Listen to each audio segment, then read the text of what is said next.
Hey there, everyone, and welcome to another episode of Quote Farm. And to be fair, lost count of which episode we are at. Obviously, with the magic of YouTube Studio, I'm going to be able to figure out which episode it is. But I've pre-recorded so many of them already that I kind of lost count.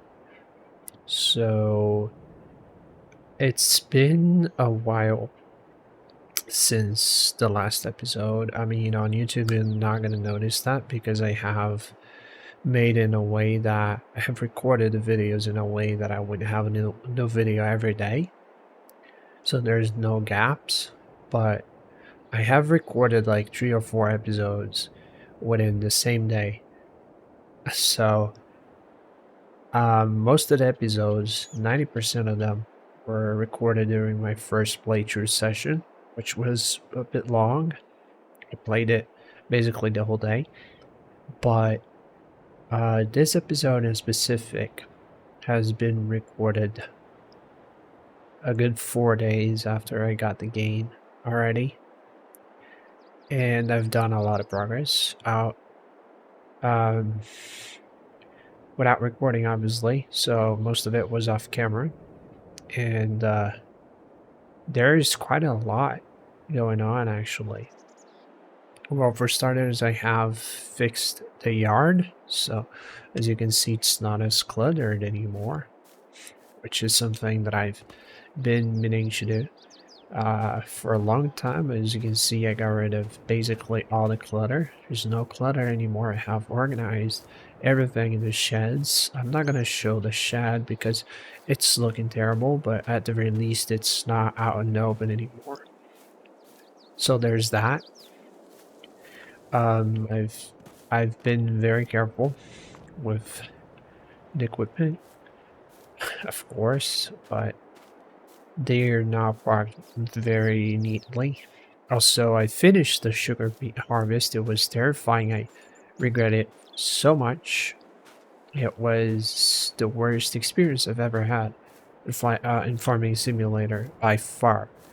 I was thinking it would take a couple hours at best, but it took it took me 2 nights to get done with just 4.5 hectares.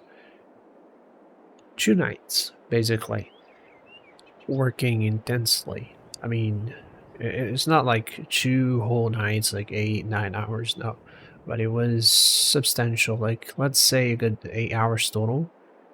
So basically 2 hours per hectare, which is insane. But yeah, it was not fun. It was not fun, and I just felt like giving up because, well, as you've seen on the previous episode, the harvester, you need to take the topping off, the foliage off first and then harvest. And then I thought, but then I could combo and get the foliage remover on the front and the harvester on the back of the tractor. That will work. But on paper, yes, but turns out, well, the tractor is already underpowered for the harvester because the harvester required 185. I have 175 horsepower, and that's my best tractor so far because I'm starting, well, humble. So I started with basic equipment stuff that I could, that I found that would be proper for, this kind of rags to riches kind of thing.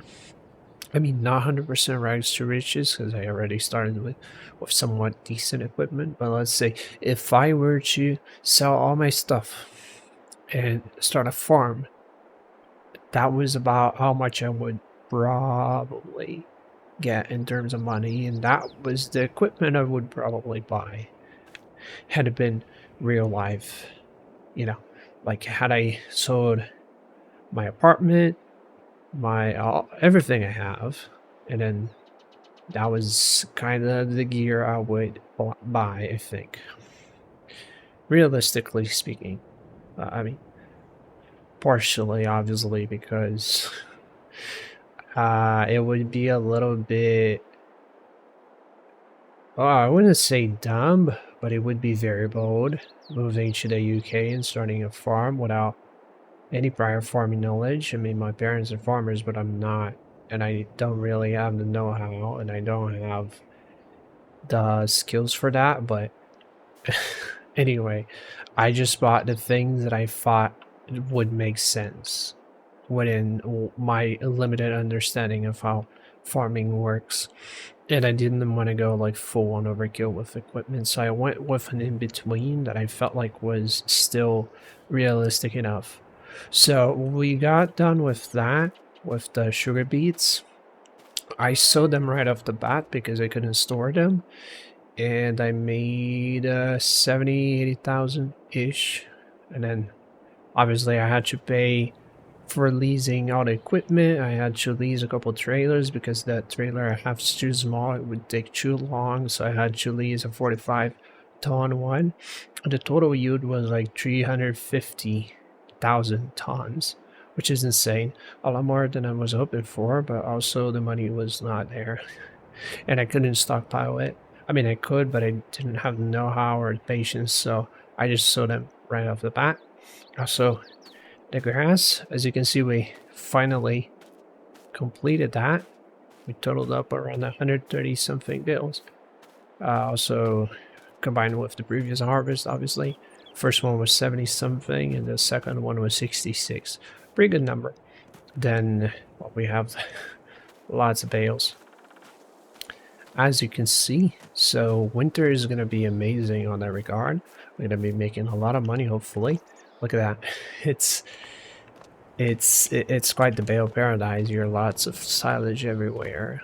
I would love to play around this in real life. I mean, not quite though, because if one single bale rolls over me, I'm gone.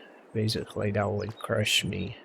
But if it was not risky, I would definitely be hopping around these for sure. Looks fun. You could build a silage fort. How amazing is that? But yeah, that's my fort for now, and I'm stockpiling until January or February when I'm gonna sell that and hopefully make mad cash, which is gonna pay off for all the struggle that it has been and for all the times I actually used the bale trailer equipment to carry this crap around, which hasn't been a lot of fun, I gotta say. But money is money, and we gotta prioritize that, right?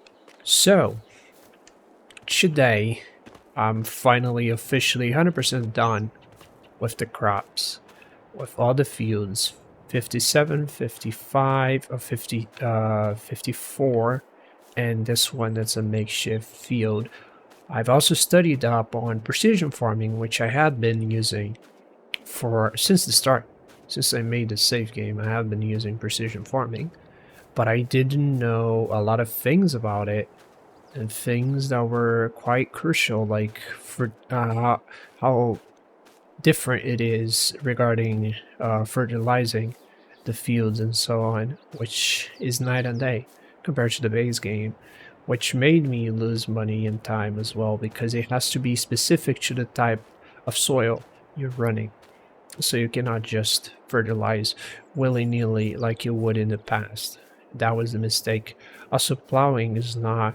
You're advised to disable that because it's not environmentally friendly to be doing that all the time. So you just gotta work the soil as you would in real life if you want to be sustainable. So yeah, I've done a lot of research on that, read up on that a lot, and I found out many things.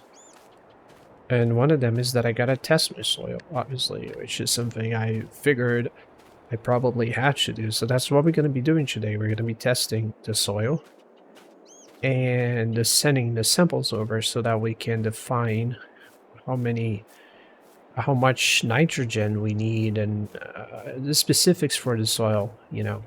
That's going to define our yield, our potential yield more so, and how we gotta, you know, apply the lime and stuff to the soil. So it's going to be a lot of work, and we better get started with that. So I leased that equipment to test the soil. It's a sampler. Lovely thing. Look at that. I have no idea how to use it. I watched a short video on precision farming, and I know that you have to use that or pay to get it tested. And I was checking around the prices for the full prices without using this, and it turned out a lot more expensive than just leasing that and using it very shortly just to get the soil tested. And you only gotta do that every 6 years, every 6 harvests basically, so every 6 years essentially. So it's cheap, all things considered, and that's what I'm gonna be doing today. We're gonna be checking our soil type so that we can better understand our potential and then decide what we're gonna do with the fields. But I don't think I'm gonna be doing any field work until January, until March actually, which is where I'm supposed to start planting. So it's gonna be a very boring bit of the game. I mean, it's gonna be off camera obviously, but I'm just gonna be skipping time as I don't have animals, I don't have anything really to be keeping tabs on, so I can just fast forward until it is the time to finally get started on the fields. So that's basically what I've planned out, which yeah, it's not as cool as it could potentially be. I could come up with something, there's alternative ways to make extra money during winter, but at this point, I mean, it's going to be the second season still, it's going to be the second year, so I just want to take it easy and do things one step at a time. So first of all, we're going to be testing the soil. That's what we're going to be doing on 54 and 57, and also on the makeshift one. How do we work this? We unfold it, yeah, right, and we lower it, perfect. We could drive forward a little bit, right? Because I'll be taking parts of the soil that doesn't really matter. That is better. All right. Yeah, that is definitely better. Then we take a sample. Should be taking a sample. Yes, it is. Look at that. The sample is down there. Perfect. I think we do have the sample. Yeah, we do. Perfect. All right, so we can see this way. And make sure to get out of the circle, just to cover the maximum, a very wide area, as wide as we can. Right? That's kind of the plan. Okay, this seems fair. This seems pretty far enough from the first circle, so let's take a soil sample. Alright, that about did it. There we go. Ooh, we left a tiny gap, but that does not matter. Let's keep on moving. We don't want to leave many gaps if we can. Ideally, we don't want to be doing that. Let's take another soil sample. That would be, there we go. Now we move forward this way. This is actually pretty cool. I like it better than I imagined I would. Let's take a soil sample, another one. Then we have to send the stuff over to the lab for analysis. We're gonna be paying, oh my god, the cash. I'm running so short of cash already. 100k looks like a lot, but it's nothing. If you gotta buy something very specific or lease, it's very limiting in many ways, but we're gonna be fine. Alright, let's move a little. I want to kind of get rid of the gap like that. Perfect. Let's take a soil sample. No, wait up. Perfect. Okay, let's do it. I wonder if there's a limit on how many samples we can actually take, or because that would complicate things a little bit, because I want to make sure the coverage is really good with no actual gaps. I will go over the gaps and make sure they are not there, because I want to do this right. I want to be as precise as I can. I want to take precision very literally and do it by the book. Like, I want to be hella precise because I need that money, I need that yield, I want to make this work right. Like, I want my first save game to be something I could be proud of. Like, I want to look back on it in the future, laugh. Like, the first episodes were terrible, audio was bad, it still might be bad, I'm not sure. I'm still figuring that part out. Still trying to match volume, you know, my microphone's volume and the game's volume in a way that's not terrible. And the first couple ones, the game's audio was actually drowned my voice a lot, so there's that. But yeah, I want to look at these Court Farm series in the future and be proud of what I done, what I achieved. It's not gonna be easy, but I'm gonna be putting in the effort for sure, and the time, which I finally got the time. I didn't have the time for that, really. 2022 has been very busy for me, so that's mostly why I only now picked the game up. Because, like, obviously there's also the question, the regional pricing thing. Obviously that is one of the things that made me think a lot before actually buying the game, but it wasn't like 100% of the reason why I didn't pick it up. Because, I mean, obviously it's steep. Yeah, it's very steep, but if it's a game you're gonna play a lot anyway, it doesn't matter. I mean, it does take a dent. Yeah, it does. It sure does take a dent. But at the very least, you're gonna put in the time and enjoy it accordingly, right? Which I just didn't feel like I would have the time, and I didn't have the time back then. I really did not. I was very occupied. So I felt like I was gonna buy it, play for a couple days, and abandon it, because I wouldn't just have the time to keep going on a frequent basis, and even more so, I didn't have the motivation for YouTube anymore back then. I was really lacking it. It was weird.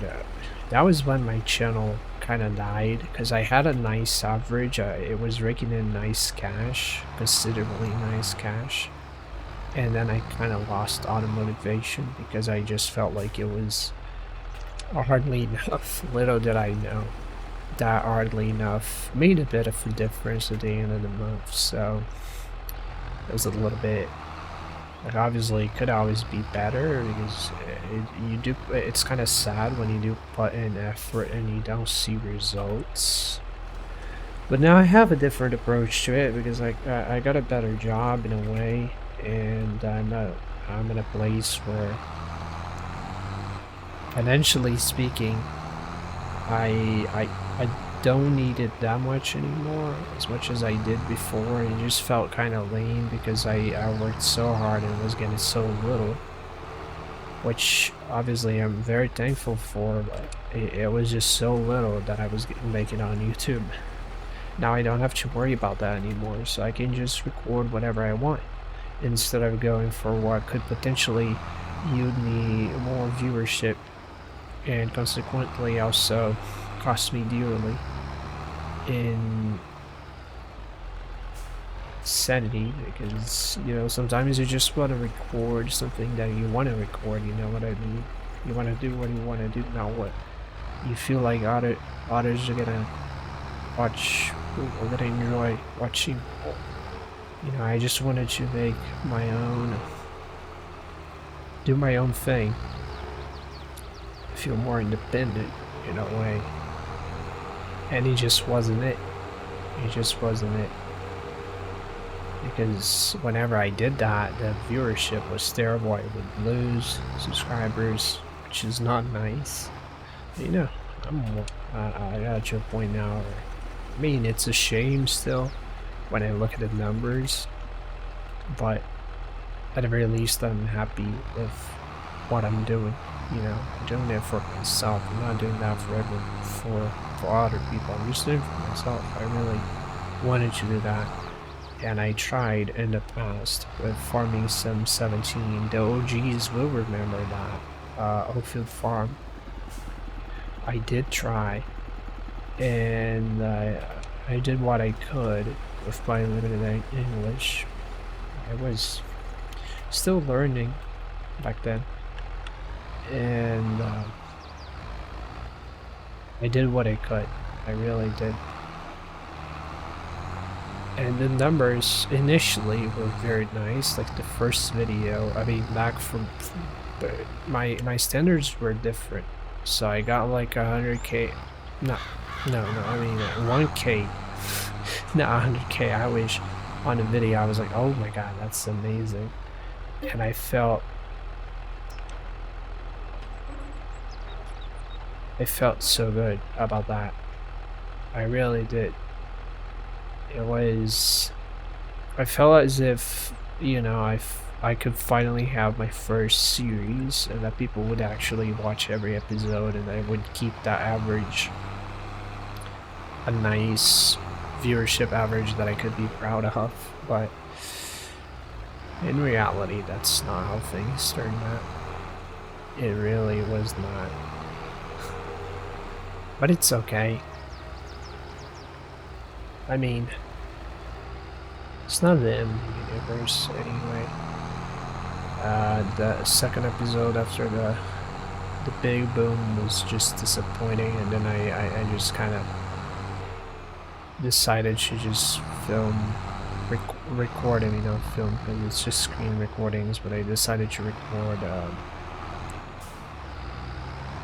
IT stuff mostly, and the numbers went up, and I got to my 1 million combined views, which are mostly my IT videos. Then benchmarks when I got the 2070 as well, which is something I've been doing ever since. Lots of benchmark videos on new games, when I can afford them, when I can buy them, when I have the time. It's not, like I said, my channel is not my main game anymore. And it's a shame that it was at one point, because like my channel has never been big, so it's kind of sad to say that I had to rely. Okay, that was a lot cheaper than, way cheaper than buying the results. That they were charging like 8,000, so that's definitely better. Let's unfold and start sampling this one. This one is the sugar beet. You can see there's still a couple there. I just couldn't be arsed to finish that at all. Just didn't feel like it. Alright, let's I think that's what I was up. Let's begin this. Okay, people say this thing is boring. I kind of don't find it all that boring, honestly. It's kind of nice. For some reason, I do find it very nice. I cannot wait to figure out what kind of soil I'm rocking here. The potential that we have for growing crops, and we gotta prepare this thing as well. We gotta, you know, this is gonna be very nice. It gives a better insight, and I do like that precision farming makes it a lot more realistic in terms of you can have variable seed rates and stuff that you didn't have at all back in the day. It was a thing that didn't exist, so that's so cool. I saw that it kind of adjusts automatically, so if you have different soil types around the field, the seed rate's gonna change dynamically so that it better adapts to the kind of soil you're dealing with. Some require more seeds, others require less, depends on the density, so on, which is pretty cool. Density compactation. I will definitely be asking my parents about that. They are paleontologists. They know a lot about soil as well, so I could be asking them for advice on how to make a very efficient, very productive fun. It's crazy that things got to this point. Like, I remember when they added herbicides, like the weeds and shit. That was so cool. I didn't know we even have that. Actual precision farming, just like in real life, just like they do in real life. Having to properly adjust things and no soil being the same. That's so crazy, bro. Actually, so crazy. I'm worried about how much this one is gonna cost, as we have to take many samples, probably a lot more, as it's like twice as big. I think it is twice as big. Not 100% sure. And then this one is 4.51. I think the other one might be 2 or a little bit more than that. Definitely not anywhere near this one in terms of size. And you can just tell by the amount of work it was with the sugar beets and so on. That was hell. That was absolute hell. And I'm 100% never doing sugar beets in my life ever again. Never. I'm convinced I'm never dealing with sugar beets. That was not fun. It was not fun. I knew it was gonna take a lot of time, obviously, because, you know, tree meters with, but bro, 2 nights, I had no idea it was gonna drag on for so long, to the point I was just almost like giving up. I was nearly giving up. It's not fun. I mean, there's probably people out there that enjoy that kind of work, but bro, it's so much work for so little money. Because the problem is not even the work itself. Because I mean, the game is all about that after all. But the amount of work compared to the amount of money you make is just so unfair. It's so crazy unfair. I couldn't. I was putting in the effort. I put in the effort and I only made 80 grand, bro. Like, what the hell? I can make more than that in real life. I mean, I cannot, but I could if I put in the effort. I bet I could. It's crazy. It's crazy. It was a lot of effort. Because I remember back in 1917 when I put down a lot of an effort, it was generally 200k or more. With other crops, obviously, but still, it was always a very substantial amount of money. And that was just not happening anymore. It's just not.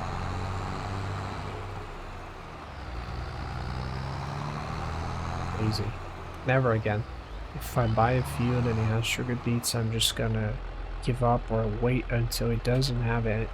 And then, once it finally does not have the sugar beets in it, then I buy it. Otherwise not, because it's just so crazy from every standpoint. The harvest itself is boring, and then you have the whole logistics as well, because it yields a lot. So, I mean, I'm talking 360,000 tons. So many trips were made to the selling points. So many trips. I just couldn't take it anymore. I had to work with like 3 trailers, and as they got filled up, I would eventually drive them to the selling point. It was such a massive logistic effort. I don't feel like I'm ever gonna do that again. Nah. It just ain't for me, bro. It just ain't.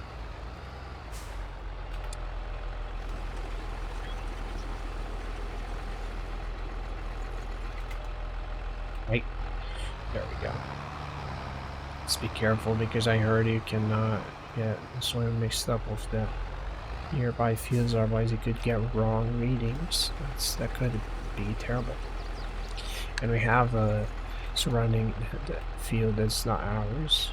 Neighboring field that would interfere with our numbers, which is totally what we do not want at all. see that. Let's drive up a little bit. Oop. Never mind, I think that should be okay. Make another soil sample.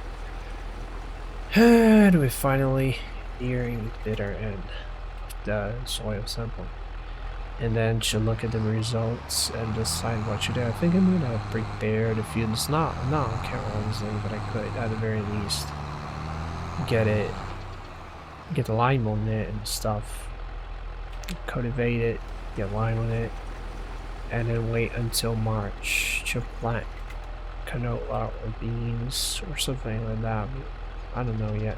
I gotta think. I really gotta do a lot of thinking. Let's send the samples and wait as we covered most of it. Oh yeah, look at that. Let's drive back to the farm and look at the results. Don't want to be outside under the sun doing that when we can do that from the comfort of the front porch, which is exactly what I'm going to be doing once I get there. That's the only part I didn't bother fixing because I'm not using them. Didn't bother driving them to the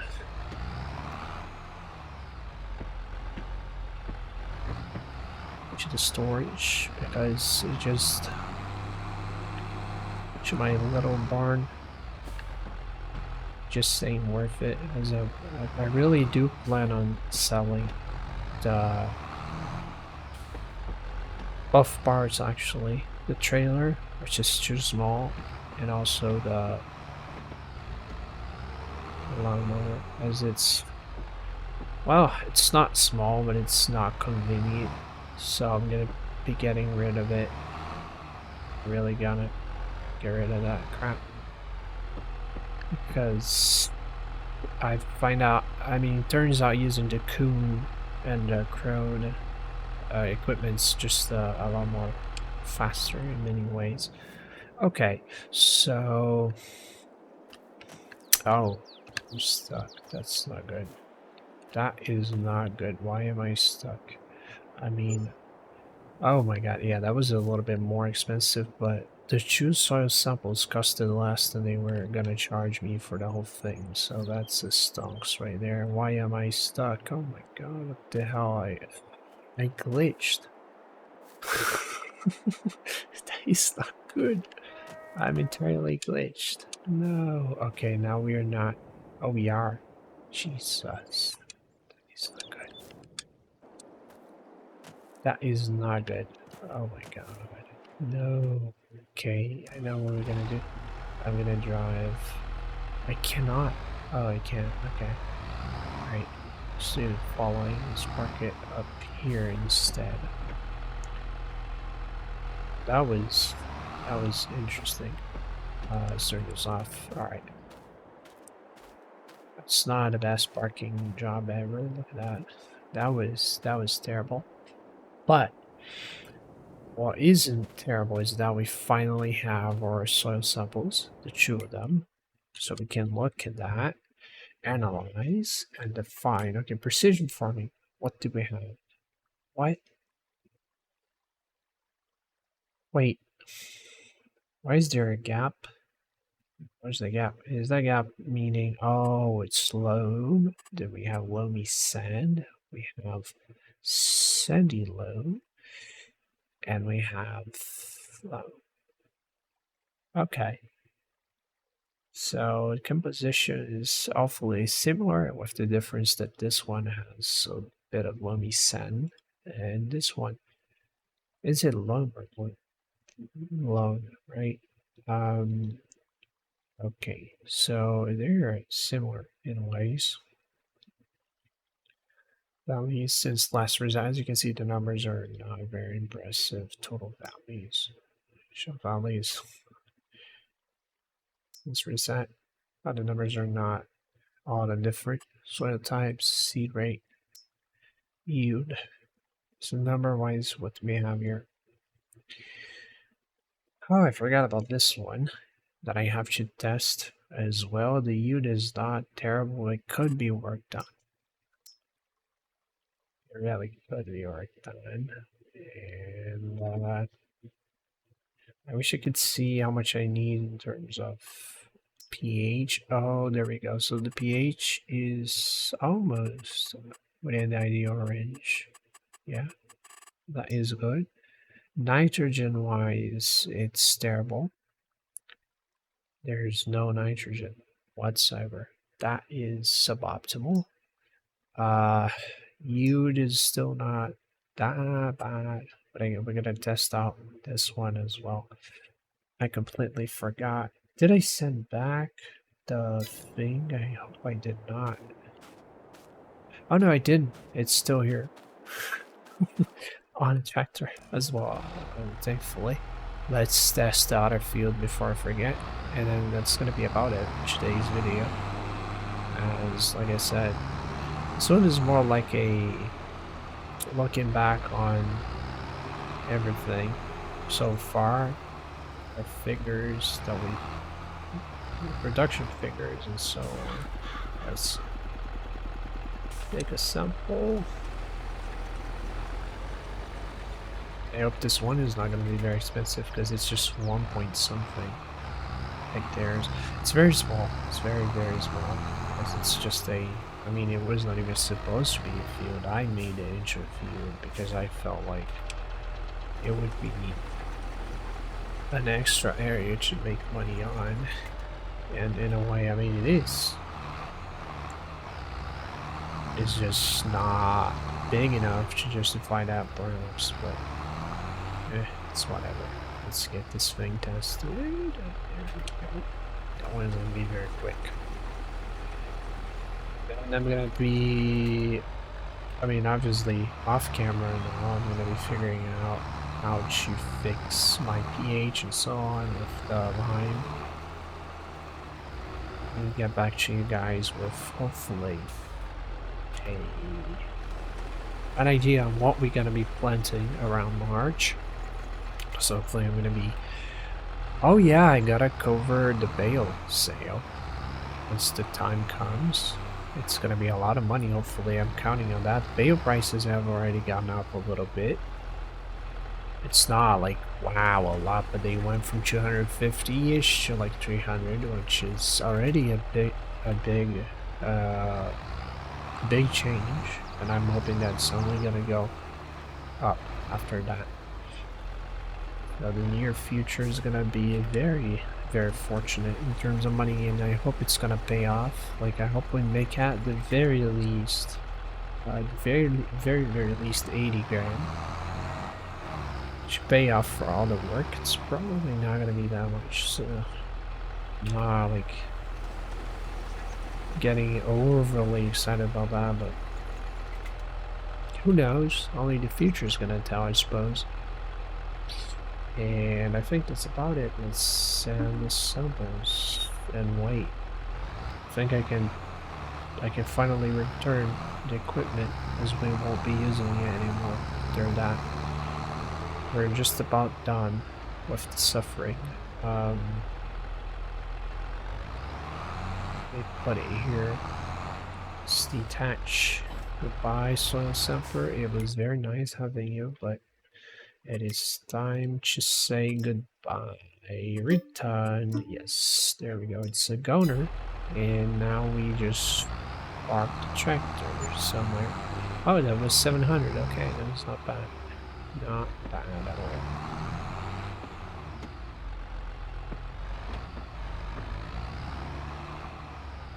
I'm just gonna park it this way a little bit first, but it's whatever. So it works. It works. It works. So, I think that's it for today's episode. I think it might be episode 6. Like I said, I lost count, but I'm convinced it might be 6 because I don't remember. Yeah, I think it's episode 6.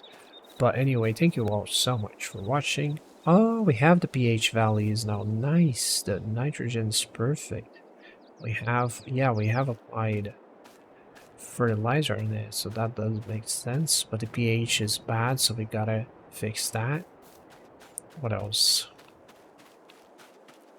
So let's do that before shutting the camera off. Actually, let's check the soil and see the numbers. So that's how you see the numbers. I thought you could see them straight from the UI, but apparently you have to look at the field itself, which is not a big issue, but yeah, it's a little annoying that you have to go out of your way. Look at that. The pH value is okay-ish, and the nitrogen's okay. I mean, the 0 to 55 kilograms per hectare. 6,000 out of 6,500. Not bad. Not bad. Let's check field 57. In the meantime, I'm going to be saying my goodbyes. As you guys know, feedback is always appreciated. If you guys have any suggestions as well, as to what you guys would, which kind of crop, what you guys like me to plant, which kind of, thing you want me to do in the farm. I don't know, equipment that you want to be buying, all that stuff. It's much appreciated. Just don't be shy. Don't be shy to be the second player. Ooh, this one is terrible. This one is terrible. Absolutely terrible. Bad and bad. We gotta work this one. But that's gonna be in the future, obviously. So yeah, I'll see you guys. And once again, thank you a lot for being here. Thank you a lot for following my farm's journey and learn with me as I go. Probably, I mean, if you are familiar with the game, you probably know more than I do. But if you're not, then I guess we're learning together. It's a journey to discovery. Lots of discovery going on. And I'm enjoying it. Lovely map. It's fantastic. The more I play on it, the more I come to appreciate it. It's just chef's kiss. But yeah, take care everyone. Bye bye.